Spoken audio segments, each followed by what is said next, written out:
everybody. How you doing? Welcome to Side Project, our foray into all things middle age. I'm Layla Secca, and I'm here with my good friend Julie. Hi, Julie. Hi, I'm Julie Legal. And as always, we're here to talk about all the things that keep coming up in conversations with friends, or at least coming up in conversations with our friends. And this season, we're really focusing on all the ways we can maximize our health now in order to stay stronger longer. So not just living longer, but staying stronger longer. And today we're talking all about heart health. And as I told Layla, I'm wearing my heart sweatshirt today in honor of the topic. Always on point you are, Julie. Heart health is really important and something that I don't think any of us have spent enough time thinking about. As I turned 50, two of my good friends had heart attacks. They're really healthy people. They were doing stuff. And 50% of my friends are on some kind of lowering their blood pressure medication. So this is men and women, but I was shocked when I turned 50 how prevalent this seemed to be across so many of the people I interact with. And I know that, Julie, we've seen the statistics. We've looked into this. It really is the number one cause of death for women, I think, in the United States. And I mean, obviously, it's great. We've done such a good job of raising awareness of breast cancer. That's huge. It's important. Get your mammograms, screen all the time. But that heart disease really is the number one cause of death. And it kills maybe 1 in 5. Others say 1 in 3 women a year. I mean, that's huge. So we need to really focus on that the same way we focused on these other aspects of our health. Totally. So, and that is a very exciting reason why we got this guest on, who Julie's going to introduce in just a second. But talk about someone who's certainly pioneered the notion that women need to pay attention to their heart health the same way that men have been told to, and with their own nuance that we always have as women. But I'll let Julie do the intro, and then we'll start talking to Dr. Goldberg, who is an absolute baller. We'll get to the heart of it. We are so lucky to have with us here today Dr. Nieca Goldberg. Dr. Goldberg is a cardiologist and nationally recognized pioneer in women's heart health. She's an associate professor of medicine at the NYU School of Medicine and has written multiple books, including one called, and I absolutely love this title, Women Are Not Small Men: Life-Saving Strategies for Preventing and Healing Heart Disease in Women. I can't wait to learn more about that title. She's a national spokesperson for the American Heart Association, and she is not messing around when it comes to women's heart health. So I think we're in very good hands today. Welcome, Dr. Goldberg. Thank you. It's great to be with both of you today. We're so excited you're here. And I guess let's just dive in and start talking. Why? Outside of the fact that they've basically not paid attention to women's health, with the exception of us giving birth. We'll put that aside for a second.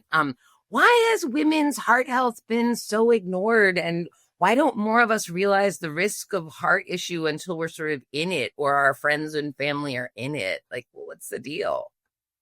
Well, it's been a real challenge for women. Unfortunately, so many women learned about the risk of heart disease on the day they were having a heart attack, right? And this started a long time ago. There was a research study that was started in Framingham, Massachusetts, called the Framingham Heart Study, that started in 1948. And what they did is they studied the population of Framingham, Massachusetts, for things like high blood pressure, their other risk factors for heart disease, and whether or not they were having heart attacks. And now they're probably into the great-grandchildren by now in the study. And I want to preface what I'm going to say by saying that that study really gives us a lot of information on how we were able to advance cardiology and taking care of patients. However, there was one little aspect of the study that when they started to look at the symptoms of heart attack in men and women, they found that more men who had chest discomfort went on to having heart attacks, but not the women. So there were two problems with that. One is they looked at men that were in their 40s and 50s, and women are more likely at the first analysis. That men were more likely to have their heart attacks in their 40s and 50s, and women are more likely to have their first heart attacks about 10 years after menopause. So when they were able over time to look at the data, they later found out that women did have heart attacks just later. However, when they initially in medicine, things are slow to change. I work in a very conservative profession and things are really slow to change. And so when the initial analysis came out, they said, oh, so women don't have heart attacks. That was the analysis. Wrong. So we've been kind of playing catch up. That was like around the 1970s that had come out. So we fast forward to now, and certainly when my book was initially published, Women Are Not Small Men, that was a little more than 20 years ago. And we were saying the same thing. Why are women having heart attacks? And we're still saying that. So there's obviously a problem and a real disconnect on, one, in clinical practice, how women are screened for heart disease risk factors.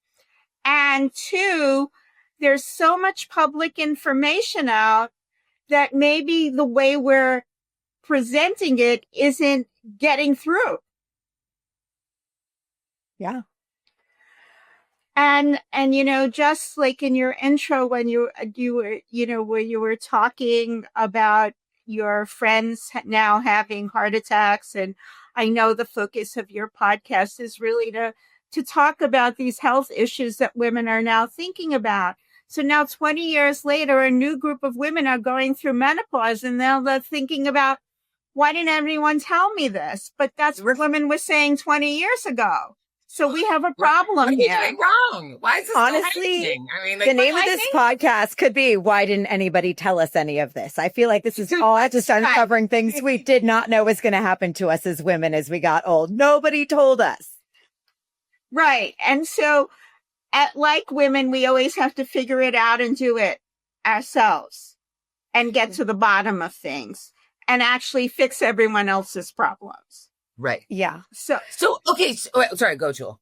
I was going to say, Dr. Goldberg, one thing you mentioned was women have different symptoms. And I've always heard that. And that's another, there's the awareness issue and there's also when it's actually happening. I've also wondered if as women, we kind of tend to suck it up and ignore our symptoms. But just so we all get it out here as early as possible, what symptoms should women be looking for or be aware could be an indication of a heart attack? So what I want to start off by saying is having tightness or pressure in your chest that radiates to the arm, neck, or jaw is a common heart attack symptom in both men and women. So everyone should know that because it's not only about yourself, but you might be with a loved one who's having a heart attack and to get them to call 911 and get them to a hospital. However, women are more likely, if they don't have that symptom, to report they have a tiredness in their chest or shortness of breath. Shortness of breath where it feels like you've run a marathon but haven't moved. And oftentimes women were saying that they didn't have the tightness on the left side of their chest. Just because your heart is there, it was in the center, somewhere a little right. So I want to say the location isn't always specific. If it's above your waist and you're feeling really bad and sick, it could be a heart attack. Go to the hospital. Better. I've had patients also report to me that the tightness or pressure was in their upper back, not their chest. Huh. And, a presenting symptom of someone having their first heart attack could be that they just suddenly fainted.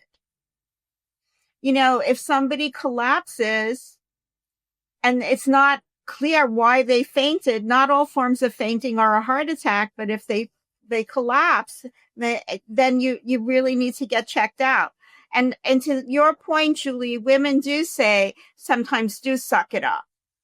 So when it comes to heart attacks, so that's very useful. And I didn't even know it could hurt in your back. You always see someone grip their chest like Sanford and Son. And you're like, a Hollywood heart attack. Probably half our podcast has no idea. Hollywood heart attack. I love that. Like Sanford and Son. That's what I always see in my mind. But, okay. So when we're talking about this, like, what when it comes to this heart disease and heart attacks, like how much of this is genetics versus lifestyle? And I know this question is hard to answer, but like how do we process thinking through doing this better, whatever it Well, is. the American Heart Association had some statistics on this, and they found that 80% of heart attacks are preventable because they're conferred through risk factors. But part of it is genetic. And I want to add, it's not just about having high blood pressure, high cholesterol, diabetes, smoking cigarettes, being a couch potato. It's also, or obesity. There are some other risks that we have specific for women, in women, that have to be considered when a woman has a heart attack. And that's does she have autoimmune disease like lupus, rheumatoid arthritis? Inflammation is a big stimulant. Chronic inflammation is a big stimulant to the buildup of plaque, the cholesterol in the walls of your artery, the building blocks of a heart attack. In addition to autoimmune disease, if you were pregnant and you had preeclampsia or high blood pressure during pregnancy or gestational diabetes, those actually increase your risk for heart disease in midlife and beyond. So what happens in preeclampsia, where women get hypertensive sometimes during their last trimester of pregnancy and they're diagnosed with it, it's really important for them to be followed, because some of them get better, but over time their blood pressure goes up and they become hypertensive. So what happens is, after women have their babies, for the time of their pregnancy, they're very connected in the healthcare system. Then they have their baby and they're taking care of their baby and bring their baby to the pediatrician, and they don't take care of themselves. Diabetes of pregnancy or gestational diabetes increases risk for type 2 diabetes. And type 2 diabetes is a very strong risk factor for heart disease. It can basically increase a woman's risk for heart disease nearly 5-fold. So it's really important to not, once you have the baby, is to get established, stay in touch with the healthcare system, like find a primary care doctor. And so they can check your risk factors and take your blood pressure. And if you know you have lupus or rheumatoid arthritis and you're listening to this podcast and you haven't thought about your heart, then you should talk to your doctor and ask what steps you need to take to learn about your risk for heart disease. I mean, I think that's a great point. And it really hit me about the whole, like, you're so connected to the healthcare system when you're pregnant. And then it's sort of like, boop, and now you get to take your baby to the pediatrician every 6 months and every year for the rest of their lives. And I'm just wondering, at sort of a macro level, whether we have these risk factors or not, when a woman, especially a woman who's peri or postmenopausal, is going to the doctor, what questions should we be asking to make sure we are getting our heart health or our heart disease risk assessed? Well, like, what things should we be on top of? It's the perfect time to get screened for heart disease risk factors and getting blood work that will check your cholesterol profile, your glucose to see if you have diabetes, and to talk to you about your family history. So family history is a really important component of your heart health. And if you had a family member like your dad had a heart attack in his 40s and 50s, or your mom had a heart attack in her 60s, that puts you at increased risk for a heart attack and may increase your risk by 30 to 35%. They're high numbers. I mean, these risks. These are high numbers. It's not 1%. These are like 5 times as exponential. That's a lot of increased risk. And actually, and when perimenopausal women and menopausal women come in to see me and they're considering hormone therapy and should they have a risk for heart disease, I'm very aggressive at learning about their risk markers. There's been a whole resurgence in prescription of hormone therapy. And as a woman, I know menopausal symptoms can be somewhat disruptive to your life, and it's real, and your sleep and everything else, and your mood.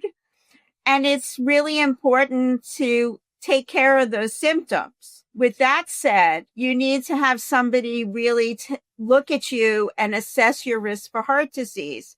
For instance, women who had their heart attacks when they were 50 or 49 and now going through menopause, if you've had a heart attack, you can't go on hormone replacement therapy, oral therapy, or patches, because that's one group of people that would be put at increased risk for having recurrent heart attacks. Really? Yeah. So it's not a one size fits all policy. It's not like they took our hormones away, hormone therapy away, and now you're getting it back. You have to understand if you're a good candidate. It's medicine like anything else. If you're allergic to penicillin, you wouldn't take it, right? Okay. 100%. And I think a lot of the people we've talked to, we talked about hormone replacement therapy a ton and like on this podcast, and everyone's been pretty gung ho. I'm on it. Julie's on it. Ruthie's on it. Like, we're all doing it, but it's very good to hear you saying like, whoa, there's always things to consider, and each individual person has their own stuff. Right. That's why not make sure it's like the best thing for you by getting extra screening. For instance, if you have a family history, I draw blood tests for our family-related markers, like something called the lipoprotein A, which is an inherited risk marker that's a cholesterol protein that increases risk for heart attack and stroke. So you would check that out. And to consider, if you had an early family history of heart disease, to ask your doctor if you're a candidate to get a CAT scan to see if you have plaque in your arteries. On the cholesterol front, because my sister's been on cholesterol medication since she was 25. Like, both my parents they're all on the same thing, always have. I didn't have it, luckily, knock on wood. But the cholesterol seems to be everywhere again. Everyone's talking about it. People are taking medication. Other people are like going vegan, or, at least everyone I know is in this mode.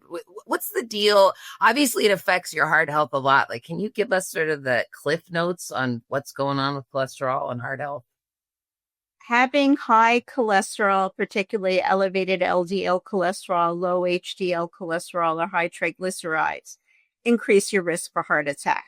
It's not the only risk factor. Layla, I think it's what you just brought up is very important. Sounds like you have a family history of high cholesterol, and that not all family members necessarily are affected because you've had your cholesterol checked, but your sister's been on cholesterol lowering medicine. And that's since she was young. And that's a condition known as familial hypercholesterolemia, where it's you're genetically engineered to make more cholesterol. And in that case, we're looking at levels of LDL or bad cholesterol, like 180, 200. And that's why we put people on cholesterol medicine. So in a person who has high cholesterol, where the LDL is like 100 or 190 or more, and even if it's their only risk factor, the recommendation is to go on medicine. Not everyone has to be on cholesterol medicine. There are people who have normal cholesterol, and we just tell them diet and exercise. Yet there are people who have heart attacks that have normal cholesterol. So we have to find out what puts them at risk. It's their family history. Do they have high blood pressure, diabetes, autoimmune disease, or a condition that increases their risk for making blood clots? So it's really important that everyone get aggressively evaluated when there's no clear-cut, obvious risk factor. See, it's so interesting because I've asked now twice in doctor's appointment, should I be on statins? I have a family history of high cholesterol. I have high cholesterol. We also have the high good cholesterol. That's the benefit. But it's so interesting because I'm watching my husband, who's basically the same age as I am, and he is on statins, and he's had one of these scans to check for plaque. And I say it, and they're like, well, yeah, it's a little high, but the rest of your risk factors looks okay. Let's not put you on a statin. Like, shouldn't everyone with high cholesterol be? I mean, is there a downside to going on a statin?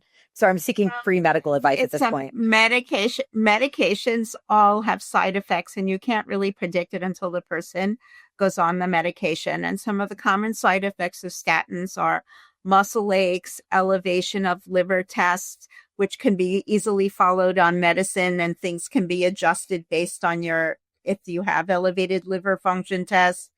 We also have non-statins that lower cholesterol for people who can't tolerate statins. So we have a lot of options here to lower cholesterol in addition to diet and exercise. And it's really about a Mediterranean style diet. It's one of the drink a lot of wine? No, we'll get to that later. Chianti? So, but I want to point out that if the CAT scan has cholesterol plaque in the arteries, if the score is how much higher it is than 0, then people do go on cholesterol medicine. And also, we tend to put people on cholesterol medicine who have elevated lipoproteinase, even if the LDL cholesterol doesn't seem so high. And that's probably until the medicines that lower lipoprotein A are released. Just really quickly, lipoprotein A, is that something I'm getting in my standard cholesterol screen? No, which has that's an extra So I should test. ask for that? Okay. Yes, you should. ask for that. Lipoprotein A. Let's put that in the show notes. Lipoprotein A. Writing it down. Think we can spell that. So you've gone through a lot of signs that sort of give us an alert as to when we should see a heart specialist. But is it just to be like completely get everything done? Is there anything else like, I'm feeling breathless. I'm feeling dizzy. Is that heart specialist or GP and then, or like what? Well, if you're having shortness of breath and you see your primary care doctor and they've done some lab tests and an electrocardiogram, don't find anything, you still have the symptoms. So I think it could be beneficial to see a cardiologist. Other times that you should see a cardiologist is if your primary care doctor is treating your blood pressure and it's just not coming down. That's the time to see a specialist. And most blood pressure treatment is through medication, right? I mean, through like pills. Well, a blood pressure treatment is a diet that's low in salt. A very popular diet, which is itself a Mediterranean style diet to lower blood pressure, is called the DASH diet, DASH. It stands for Dietary Approaches to Stop Hypertension. And it was sponsored by a large NIH grant. And it was done about 15, 20 years ago. And initially, when they did the study, they only included at least 5 fruits and vegetables servings a day, low-fat dairy products, lean proteins. And there were small changes in the blood pressure. When they redid it and lowered the salt content, they got even better blood pressure. So I have low blood pressure though, so I can eat all the salt I want, right? If I have low blood pressure, we'll get to I should that. just I eat want to get salt? to that. Yeah. Okay. I'm going to get to that because that's not as bad as having high blood pressure. I'm going to live forever. Oh, well, I hope so, kid. But let's just live well for as long as we can. Right. I want to also, Layla, Julie said something about having good levels of, high levels of good cholesterol. And I want to point out that we're learning more about good cholesterol. We don't know how much it really lowers your risk. Because in people who have HDL, which is the good cholesterol, and we're always telling we want that to be high, like H for high, and L for LDL is lousy. Those were cute little terms we use. Those lethal in practice. Yeah, or lethal. No, you don't want to say lethal in a patient visit. That's not a good thing. Doctors saying lethal does not work for anybody. No, doesn't work for anyone. So anyway, they're finding that particularly in HDL cholesterols that are above 80, they may not be as protective. Great. Because the HDL is not as functional in prevention. Makes sense. So even my good cholesterol is bad. I wouldn't call it bad. I would call it's there. Not that better good. than have HDL at 30. Okay. All right. So then onto the blood pressure thing. Because I have low blood pressure too. Like I have to drink these gross salt drinks all the time or I get like super dizzy and weird. What's the deal with low blood pressure? Why do we have low blood pressure? We have like high pressure, really stressful jobs. We should have really high blood pressure, I feel. Well, not everyone responds to stressful jobs in the same way. I also have low blood pressure. So it's really important when you have low blood pressure to hydrate, and you don't have to eat a salt-restricted diet. And if you're the kind of person who feels lightheaded when you go out, think it's important not only to carry water, but a salty snack so you can give yourself a boost of salt. Yeah. Okay. Yeah. Basically what I'm doing. All right, Jules, are you up? Do you have a question? I was going to say, does blood pressure though change as we age? And is that different for women or for men? Like, I've always had this low blood pressure, but now that I'm getting up there, is it going to start going haywire? Like everything else in my body? It depends on the person, and blood pressure can go up as you go through menopause because the blood vessels become less flexible. However, there are ways that we can ensure that our blood vessels are flexible. By regular exercise is a very good stimulus to keep our blood vessels flexible. Good. And how regular do you think people should exercise? We're just going to go to exercise. Exercise freaks. The exercise. Well, and just not sort of how often should we exercise, but like a thing we've talked about on several episodes of this podcast is like cardio versus strength training. And even within cardio, this is turning into a 12-part question. I'm hearing about zone 2 training versus, maxing out. Like, what's the right mix if we're trying to think of like heart health specifically in terms of how we should be exercising? Well, in heart health, it's good to have a combination of both aerobic exercise and strength training. And I recommend doing aerobic activities that you like so you'll stick with them. Because if you decide to take something that's your friend's favorite exercise, like they want to go dancing, but you'd rather ride a bicycle, then you're not gonna do that too often. So it's really important to pick an activity that you like. Want to get into the zones? I know there's a lot of zone 2 exercise. So zone 2 exercise is equivalent to taking a walk. And what zone 2 exercise does is it builds up endurance to stay in the exercise.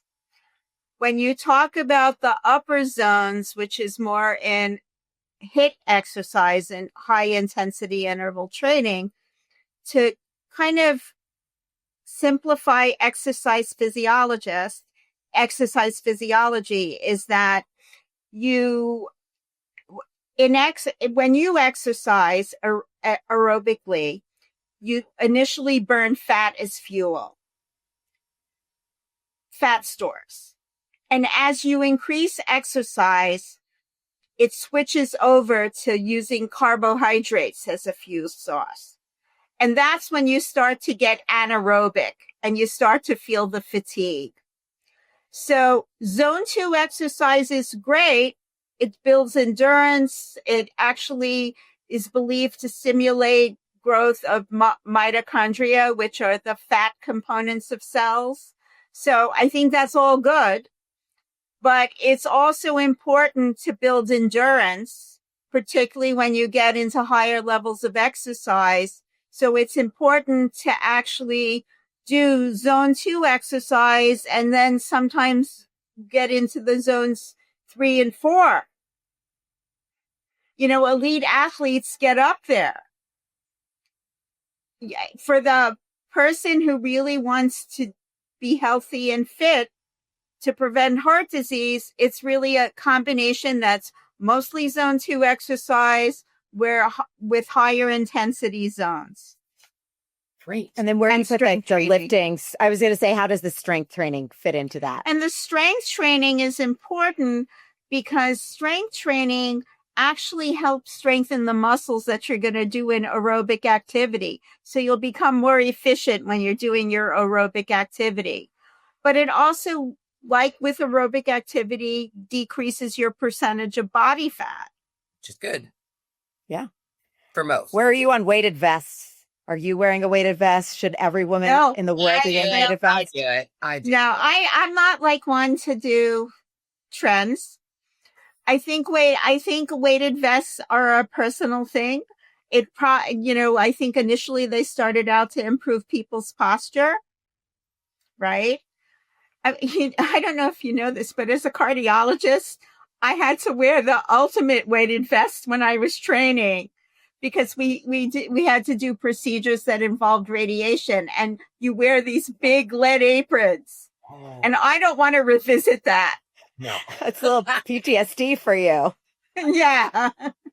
Well, that kind of makes sense. I wear it, and I will say it has helped my posture when I'm walking, right? I like my shoulders go back more. I don't hunch as much as I do when I'm not wearing it, but it is definitely, you're either in the club or you're not. Similar with Pilates. You're either in or you're not in is the way it seems. Well, I'm doing something different now. I'm doing gyrotonic training. What is that? Well, it's similar to Pilates in that it involves core strength, posture, balance. And it was started by a ballet dancer. And it helps ballet dancers rehab from their injuries. Interesting. Just like Joseph Pilates did it for soldiers. And I started it, unfortunately, after I fractured my ankle, because I very unglamorously tripped in a pothole on Madison Avenue. That's awful. That's awful. Those streets are hardcore, man. That's hardcore. Yikes. And I was wearing sneakers, and this nice man said, "Can I help you up?" I said, "Yes." And I hobbled home. And then we had an x-ray, and I saw a foot specialist, and I was in a boot for a while. But I'm lucky I didn't need surgery. So this has really helped me and helped my posture and balance. Like after I take the class, I feel so much taller. Great. I love those classes when that happens. Yeah. Like, Yeah. I feel like I grow a little after yoga sometimes. I'm like, Right. Exactly. Jelly taller right now. At an age where we're shrinking, it's nice to get any extra length. I try not to pay attention to that at all. Dr. Goldberg, I hate to go back to something that I think is going to be a bit of a bummer, but Layla and I did make the joke about drinking wine on the Mediterranean diet, and you said, "Oh, we'll get to that." And I feel like this comes up in almost any time we talk to anybody with any medical background, but this is the part where you tell us that we can't have wine anymore if we want to ask. I don't exactly say that. I just tell you the truth. It doesn't prevent heart disease. Tell us the truth. It doesn't prevent not. heart disease. It doesn't prevent heart disease. Is it also a risk factor, I guess is where I'm going. Like, how dangerous it depends how much you drink. Okay, so everyone's concerned about their weight, right? Yeah. And every woman who's going through perimenopause and menopause looks at their belly and says, "How do I get rid of this?" Because they say that to me in the office. So this is common. And first of all, alcohol is sugar. I just want to remind everyone, it's sugar. So it goes to all the same place that the other sugar goes to. What about smoking pot? Give us something, Dr. Goldberg. Come on. Midlife is rough. Well, I know, but, smoking pot, there are concerns. There are cardiac concerns in it. They're just being elucidated. And, it's about how you tolerate these things. And it's all about doing life in moderation. Right. But moderation doesn't get you buzzed, Doctor. Hey, Layla, I think you got a maybe, and I honestly think that's as well as we're going to do on the pot question. She didn't say it was not. Right. She didn't say it was not. She didn't give you. Maybe no pot brownies. Going back to the sugar problem. So I maybe think just eating, no munchies, right. No brownies. No brownies. There you go. No. All right, Dr. Goldberg, we started throwing out vices at you. Let's wrap this up on a positive note. What are like 3 tips you have? Just, let's hit them where it hurts or hit them where it helps. Like, what are 3 tips you have for, let's be honest, the mainly women who are listening to this, who are at the menopause age that we should be thinking about for our heart health? What are the top 3 things we can do? I think you can exercise. I think it is one of the top things to do for heart health. The second thing is that you should go get your heart risk checked out. And you just ask your GP, right? You say, I want to get all my heart risk checked out. And if they feel that you have a family history of heart disease or family history of high cholesterol and think they need a little help in terms of your screening, then you should see a cardiologist. That's Get great. it checked is basically Get it checked out. Yeah. And even if you don't have any of those risks, get it checked. Why not? And the third thing is to keep stress in check. So, and that means if you're stressed, have anxiety, depression, it's if you can't figure it out yourself, to get therapy, cognitive behavioral therapy. That's really helpful. Exercise also helps improve mood.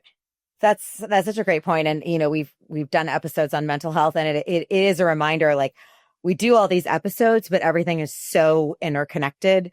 Right. Maybe even more so at this stage of life. So I think that's a really good tip. And we didn't even ask about mental health, but that's such a great point, that's obviously a risk factor and obviously something we can proactively work on. 100%. That's right. 100%. Yeah. You're amazing, Dr. Goldberg. I mean, everyone wants to come say, where do we sign up to get you to do our heart screening? Do we have to come to New York to get that done? Yes, because you can't do video visits unless you're licensed in the state where the patient is. Right. So you have to come to New York, maybe on your trip to New York. Yeah, Leila and I are always looking for an excuse to go to Madison Avenue. So twice. And all our New York listeners are going to be knocking on your door. There are a lot more stores on Madison Avenue, new stores. Exactly. To know life is coming back. Everything you told us was so helpful. And I just we didn't even talk about your book, which is crazy because your book was amazing. And the title of your book is amazing. Women Aren't Small Men, which I think is pretty much how our healthcare has been assessed through most of modern history, which is the model of men.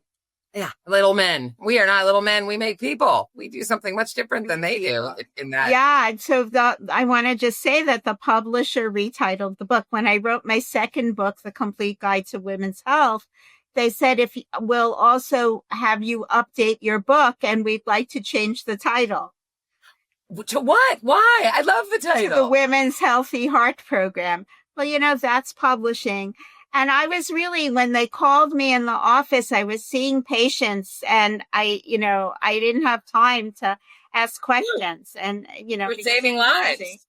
Yeah. We're trying to figure out why we've only ever been studied as just slightly smaller versions of men, as opposed to different creatures with many different systems and things going on in our bodies. So thank you for writing. We're deeply thankful for you, Dr. Goldberg, for pioneering, getting in there and making noise about how we have to pay attention to our hearts and our health and, fight for tests with the doctors, which is ridiculous that we have to do that, but we do, and do all the things we have to do to keep ourselves as healthy as we can for as long as we can. So I know we're coming up on time, Jules. We aren't we? But that is about it. You were amazing. Yes. And I know all our listeners are fired up. Thank you so much. I had a great time with you today. We did too. Huge thanks to Dr. Nieca Goldberg for joining us. You can find a recap of all this information, including the names of these books and the names of these proteins we should be screening for, at our website, which is sideprojecthq.com. Thank you so much for joining, and we will see you next time.